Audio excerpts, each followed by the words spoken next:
While we're waiting on his, I got another question for you, and this one I just kind of thought of earlier, even before we got on the show, is kind of walk us through, like, why does it take manufacturers so long to implement kind of some newer technologies? We got the 4K 120, and in regards to that, maybe kind of walk us through, what is Yamaha like? What does your process look like in regards to that and embracing these new technologies? How much time we have? It can be short and sweet, just kind of just an overview. I thought it was really fascinating, so that's why I wanted to kind of to the show. It is. There's so much that goes on behind the scenes. So the new receivers that we look at, the 4K 120 and all the gaming features and stuff like that. When we start designing these, we have to project where the market's going to be, what the market demand's going to be. Is it going to be 4K? Is it going to be 3D video? Guess not. We kind of made a wrong turn there. It was the whole industry went that direction, and now we're not. So we have to figure out where we're going to be and what technologies are going to be available. And then just because a technology is available doesn't necessarily mean there's going to be chips available to implement that technology.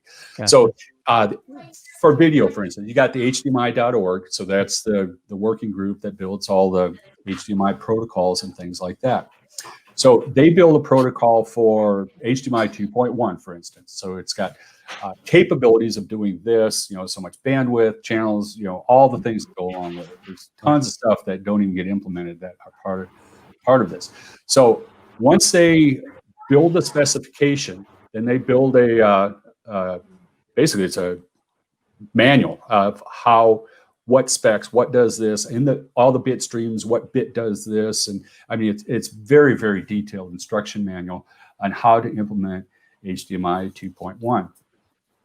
Well, at the same time they're building that, the IC manufacturers are trying to build chips to do that same thing. And then the AV receiver or the chip manufacturer had to be flexible enough to be able to do that thing. And then manufacturers get to do the programming to make that chip do its thing to match the spec, the spec that's in there. HDMI has been kind of notorious because I don't envy them. They do just a spectacular job from where we were 5 years ago, 10 years ago to where we are today with video.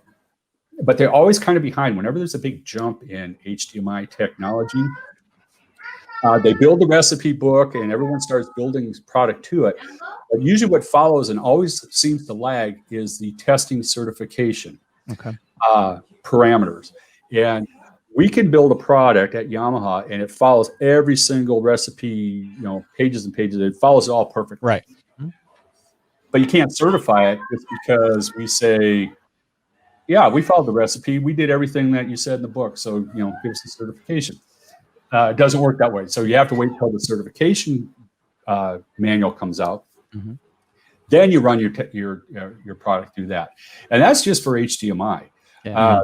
We're talking about, some of the cool things with, the 4K 120 is all the gaming, variable refresh rate and all that kind of stuff.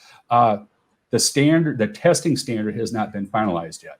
Okay. We're looking about December before everyone's building stuff that they think is going to work with it. And that's actually. Yeah. Did you hear that, everybody? Did you hear that? I have this video, Phil.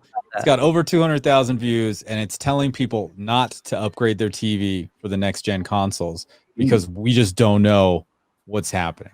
You don't.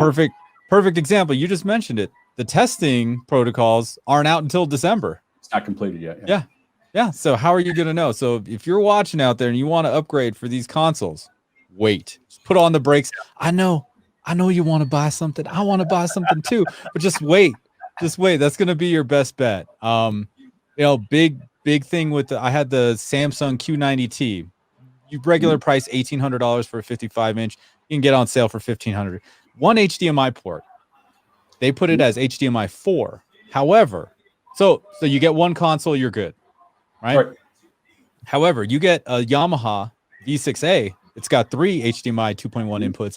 You get your PlayStation 5, Xbox Series X, custom-made gaming PC with a 3090 or whatever video card is. Mm-hmm. And you plug it in, to the HDMI 4 on the TV, but HDMI 3 is the ARC port, so you can't get any audio from the TV to really? the AVR. Yeah. Big. I think it's a big blunder. You know, I think you know, in this stage of like, well, this TV's got 1, this TV's got 2, this TV's got 4.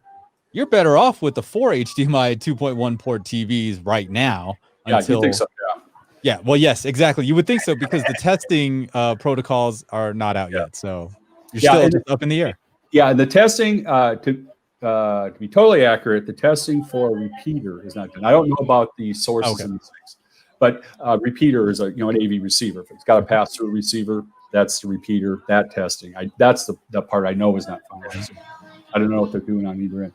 But you know, there's 2 ways of going about it. Is you can build stuff that you think is going to work. You built it to the spec, to the rules, and then if it doesn't test out, you can fix it in firmware later on. You hope. Sometimes, you know, most of the time you can, but I've seen situations where you can't fix it with firmware when you come out a little bit early. What Yamaha is doing, we have a very flexible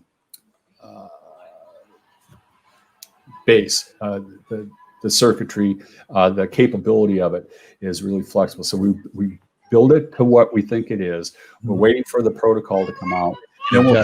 Then we'll shove the software into it to program and make it do it. And so do it right is you know, we want it done right the first time. So it's probably a kind of a risk to some manufacturers that kind of, you know, want to be out there and be the first to have this implemented. And maybe I'm kind of hearing Yamaha's approach is like, hey, we're going to prepare for it, but we're also going to be ready to make some adjustments when we get that testing protocol and can make sure that, you know, this thing's going to work great in the hands of consumers. Yeah, it seems like it's a hard decision to make. For us, it's not. Yamaha's a very conservative company. Our reputation, our sound quality, you know, everything that we do has to be done right. So we will sacrifice speed to market for quality, usability, or you know, whatever we're trying to achieve. Most of the time, we don't have to delay anything. Most of the time, things come out. But when there's huge changes like this, and there's protocols that aren't even testing protocols aren't even finalized yet, then we hold off on stuff and make sure it's done right for our customers. Yeah.